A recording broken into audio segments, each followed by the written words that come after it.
ഖബർ ഈ രൂപത്തിൽ ഭദ്രമായിട്ട് അടച്ചത്. അല്ലാ ഒരു മിനിങ് പൊന്നു പോലും നിന്റെ കയ്യിലില്ല, വിലപിടിപ്പുള്ളൊരു തുണിക്കഷ്ടം പോലും നിന്റെ കയ്യിലില്ല. ആർക്കും വേണ്ടാത്ത സാധാരണഗതിയില് നിസ്കാരക്കുപ്പായം അടിക്കാൻ വേണ്ടിയിട്ട് ഉപയോഗിക്കുന്ന വെളുത്ത തുണിയില്ലേ, ഇങ്ങനത്തെ 2 കെട്ടും തുണികളാ പെങ്ങളെ നിന്റെ ശരീരത്തിലുള്ളത്. അതിന് മുമ്പാണെങ്കിലോ ഒരു നിസ്കാരക്കുപ്പായമാ ഉള്ളത്. പലപ്പോഴും നമ്മുടെ നിസ്കാരക്കുപ്പായത്തോട് നമുക്ക് അവഗണനയാ. ആർക്കാ മക്കളെ വൃത്തിയുള്ള നിസ്കാരക്കുപ്പായങ്ങളുള്ളത്? കണ്ടാലും നിറമുള്ള നിസ്കാരക്കുപ്പായമുണ്ടോ? നമുക്ക് പുറത്തേക്കിറങ്ങുമ്പോഴും കല്യാണത്തിന് പോകുമ്പോഴും പുറത്തിറങ്ങിയിട്ട് ഇങ്ങനെ അടിച്ച് പൊടിച്ച് ചെത്തിപ്പൊടിച്ച് നടക്കാൻ എന്തെല്ലാം വിലപിടിപ്പുള്ള ഡ്രസ്സുകളുണ്ട്, എത്രയെത്ര മാക്സികളുണ്ട്, എത്രയെത്ര പർദ്ദകളുണ്ട്, എത്രയെത്ര സാരികളുണ്ട്, ചുരിദാറുകളുണ്ട്, ഏതെല്ലാം രൂപത്തിലുള്ള വസ്ത്രങ്ങളുണ്ട്. പക്ഷേ ഞാൻ ചോദിക്കുന്നു എന്റെ മുൻപിലിരിക്കുന്ന ആയിരക്കണക്കിന് ഉമ്മമാരോട്, നിങ്ങൾക്ക് മര്യാദയ്ക്ക് കണ്ടാൽ അറപ്പും വെറുപ്പും തോന്നാത്ത വൃത്തിയുള്ള നിസ്കാരക്കുപ്പായങ്ങൾ എത്രയുണ്ട്? ഒട്ടുമിക്ക സ്ത്രീകളെ നിസ്കാരക്കുപ്പായം നോക്കുമ്പോൾ അതൊക്കെ ഇങ്ങനെ കരിമ്പം കുത്തിയിട്ട് അതിങ്ങനെ മടക്കി ചുരുട്ടിയിട്ട്, നിസ്കാരക്കുപ്പായം സാധാരണ പെണ്ണുങ്ങൾ ചുരുട്ടിയിട്ടാ വെക്കാറുള്ളത്. ആരെങ്കിലും നിസ്കാരക്കുപ്പായം കൃത്യമായിട്ട് ഇസ്തിരിയിട്ട് മടക്കി വെക്കുന്നത് പോലെ മര്യാദക്കൊന്ന് മടക്കി വെക്കലുണ്ടോ? സുബ്ഹാനല്ലാഹ്. ഒട്ടുമിക്ക പെണ്ണുങ്ങളും നിസ്കാരക്കുപ്പായം ചുരുട്ടി മടക്കിയിട്ടാണ് വെക്കാറുള്ളത്. എന്താണതിന്റെ കാരണമെന്ന് എനിക്കറിയൂല. അതേ സമയത്ത് അവര് സെൽഫുകളും അളമാറുകളൊക്കെ പരിശോധിച്ചാൽ എത്രയെത്ര ജോഡി ഡ്രസ്സുകളാണ്. 25 കൊല്ലത്തിനെങ്ങാനും നമ്മുടെ മലപ്പുറം ജില്ലയിലും കോഴിക്കോട്ടും കണ്ണൂരും എല്ലാ തുണിഷാപ്പുകളും അടച്ചിട്ടിട്ട് തുണിഷാപ്പുകൾ തുറക്കാതിരുന്നാല് മലപ്പുറം ജില്ലയിലെ പെണ്ണുങ്ങൾക്കോ കോഴിക്കോട് ജില്ലയിലെ പെണ്ണുങ്ങൾക്കോ അല്ലെങ്കിൽ കണ്ണൂർ ജില്ലയിലെ പെണ്ണുങ്ങൾക്കോ വസ്ത്രത്തിന് ക്ഷാമം വരൂല. അത്രയും ഡ്രസ്സുകൾ നമ്മളൊക്കെ വാങ്ങിവെച്ചതാ. 25 കൊല്ലത്തിനെങ്ങാനും തുണിഷാപ്പുകൾ തുറക്കുന്നില്ല എന്ന് തീരുമാനിച്ചാൽ ഈ മലപ്പുറം ജില്ലയിലും കോഴിക്കോടും കണ്ണൂരും കാസർഗോഡുമുള്ള ഒരു പെണ്ണിനും വസ്ത്രത്തിന് ക്ഷാമം വരൂല. കാരണം അത്രയും ഡ്രസ്സുകൾ വാങ്ങിവെച്ചിട്ടുണ്ട്. സുബ്ഹാനല്ലാഹ്. ഇത്രയൊക്കെ ഡ്രസ്സുകൾ ഉണ്ടെങ്കിലും ഞാൻ ചോദിക്കുകയാണ്, നിസ്കാരക്കുപ്പായം എത്ര അലംഭാവത്തോടു കൂടെയാണ് നാം കണ്ടത്. ആ നിസ്കാരക്കുപ്പായമാണ് ഖബറിലേക്ക് കൊണ്ടുപോകുന്ന സമയത്ത് ധരിപ്പിച്ചിരിക്കുന്നത്. മര്യാദക്കുള്ള നിസ്കാരക്കുപ്പായമെങ്കിലും ഒരുക്കി വെച്ചിട്ടുണ്ടോ? ആ നിസ്കാരക്കുപ്പായത്തിന്റെ മീതെയാണ് 2 തുണികളെ കൊണ്ട് പൊതിഞ്ഞിട്ടുള്ളത്. സുബ്ഹാനല്ലാഹ്. അങ്ങനെ ഇത് മാത്രമാണ് ഖബറിലേക്ക് കൊണ്ടുപോയത്, മറ്റൊന്നുമില്ല. അതോടുകൂടി, അത് കണ്ടതോടുകൂടി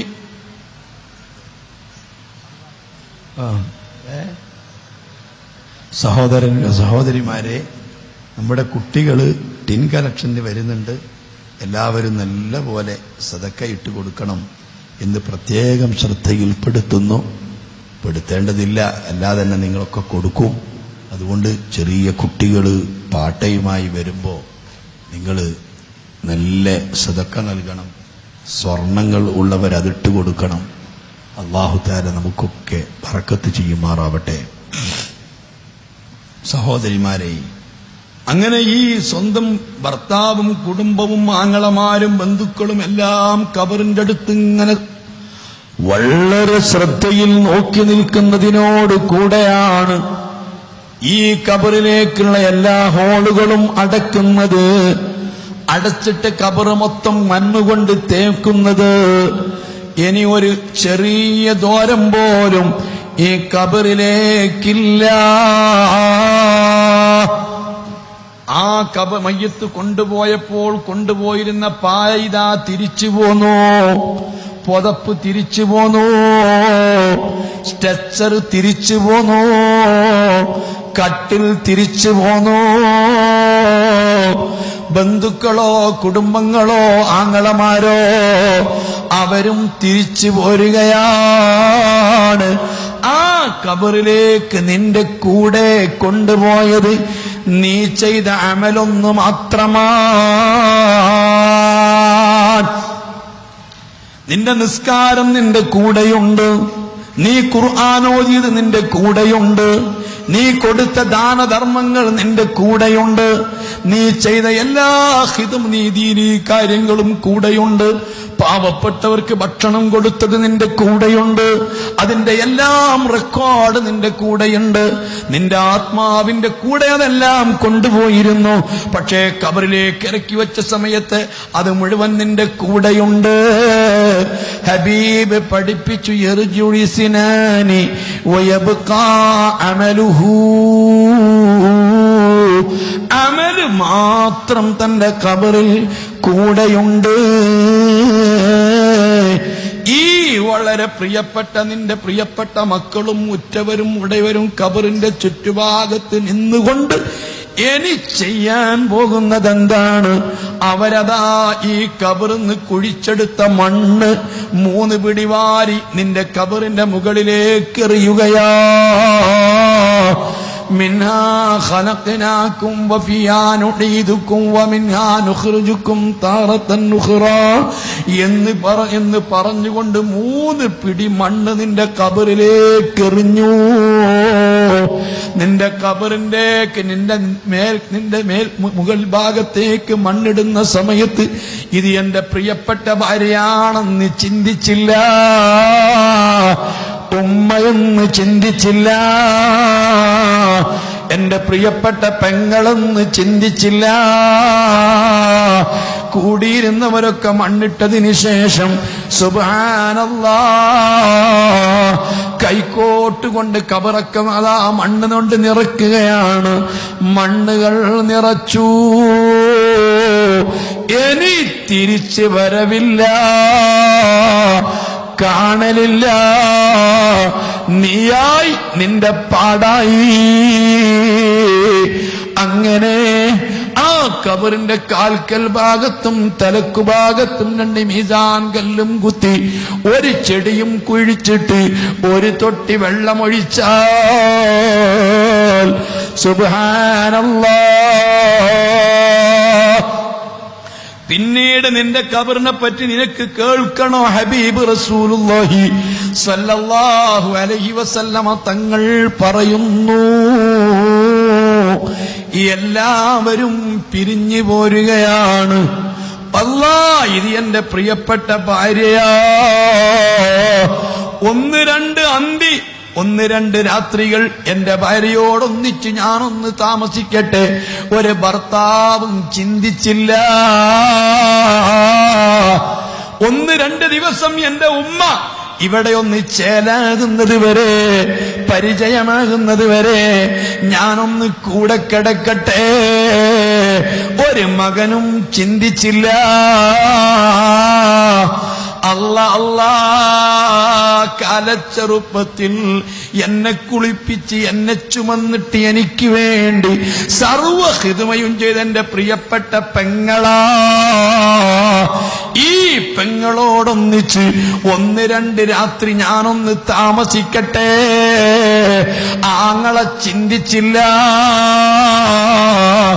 ആരും ചിന്തിച്ചില്ല. മഴയാണെങ്കിൽ മഴ, വെയിലാണെങ്കിൽ വെയില്, കാടാണെങ്കിൽ കാട്, പറമ്പാണെങ്കിൽ പറമ്പ്. ആ ഏകാന്ത വീട്ടിൽ ഒറ്റയ്ക്കിട്ട് സർവരും പിരിഞ്ഞു പോന്നതാ. മണിക്കൂർ പോലും സമീപത്ത് നിൽക്കൂല, കൂടെ കിടക്കൂല. ഈ ആളുകൾക്ക് വേണ്ടിയിട്ടാ നീ സർവവും ത്യജിച്ചത്. ഇവർക്ക് വേണ്ടിയിട്ടാ പടച്ച റബ്ബിനോട് പലപ്പോഴും എതിര് ചെയ്തത്. ഇവർക്ക് വേണ്ടിയിട്ടാണ്, ഈ ഭർത്താവിന് വേണ്ടിയിട്ടാണ്, ഈ മക്കൾക്ക് വേണ്ടിയിട്ടാണ്, ഈ കുടുംബത്തിന് വേണ്ടിയിട്ടാണ്, ഈ ഉറ്റവർക്ക് വേണ്ടിയിട്ടാണ്, ഈ ഉടയവർക്ക് വേണ്ടിയിട്ടാണ് അല്ലാഹു തആലാനെ പലപ്പോഴും നീ അവഗണിച്ചത്. നിന്റെ ദീനീ കാര്യങ്ങൾ അവഗണിച്ചത്, നീ പലതും ചെയ്തു കൂട്ടിയത്. അതൊക്കെ അവരെ തൃപ്തിപ്പെടുത്താനാ, അവരെ പ്രീതിക്ക് വേണ്ടിയാ. പക്ഷേ അവരൊന്നും നിന്റെ കൂടെ അരമണിക്കൂർ പോലും കൂടെ ഇരുന്നില്ല. അതേ സമയത്ത് നിങ്ങൾക്ക് കേൾക്കണോ, ഒരു ചെറിയ സംഭവം ഞാൻ പറയട്ടെ. ഇത് പറഞ്ഞു തീരൂല, സ്വർഗത്തിലെത്തൂല. നിങ്ങൾക്ക് കേൾക്കണോ, മഹാനായ അബ്ദുല്ലാഹ് ഇബ്നു അബ്ബാസ് റളിയല്ലാഹു അൻഹു മുത്തുനബി സല്ലല്ലാഹു അലൈഹി വസല്ലമ തങ്ങളെ പിതൃവ്യരാകുന്ന അബ്ബാസ് എന്നവരുടെ 2-3 മക്കളുണ്ടെന്ന്. ഖുസം ഇബ്നു അബ്ബാസ്, ഫളൽ ഇബ്നു അബ്ബാസ്, അബ്ദുല്ലാഹ് ഇബ്നു അബ്ബാസ് നബി റളിയല്ലാഹു അൻഹും 3 പേരെയും ബഹുമാനപ്പെട്ട മുത്തു മുഹമ്മദുർ റസൂലുള്ളാഹി വളരെ സന്തോഷത്തോടുകൂടി വളർത്തിയിട്ടുള്ള കൂട്ടുകാരെ പോലെ മുത്തുനബി വളർത്തിയതാണ്. അവസാനമായി മുത്തുനബിന്റെ ഖബറിൽ ഇറങ്ങിയിട്ട് ഹബീബിന്റെ കവിളിൽ നിന്ന് മുണ്ട് മാറ്റിയിട്ട് ഹബീബിന്റെ കവളും മണ്ണിൽ വെച്ചിട്ട് നെറ്റിയിലൊന്ന് ചുംബിച്ച സഹാബി ഖുസം തങ്ങളാ.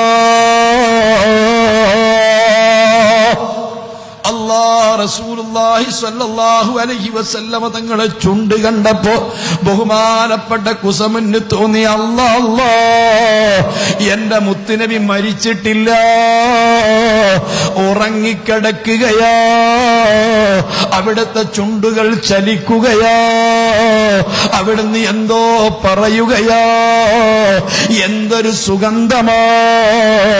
ഈ ലോകത്ത് വെച്ച് അവസാനം മുത്തുനബിയുടെ നെറ്റിയിലൊന്ന് ചുംബിച്ച സ്വഹാബി ഖുസം തങ്ങളാ.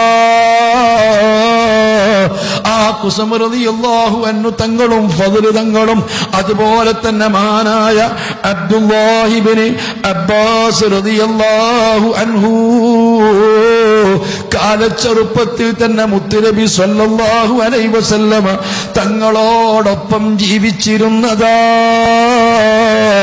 മൈമൂന ബീവി റളിയല്ലാഹു അൻഹാ അവിടുത്തെ പ്രിയപ്പെട്ട ഭാര്യയല്ലേ, ഉമ്മാത്തുൽ മുഅ്മിനീങ്ങളിൽപ്പെട്ട മഹദിയായ മൈമൂന ബീവി അബ്ദുല്ലാഹ് ഇബ്നു അബ്ബാസ് റളിയല്ലാഹു അൻഹു തങ്ങളുടെ മൂത്തമ്മയാ,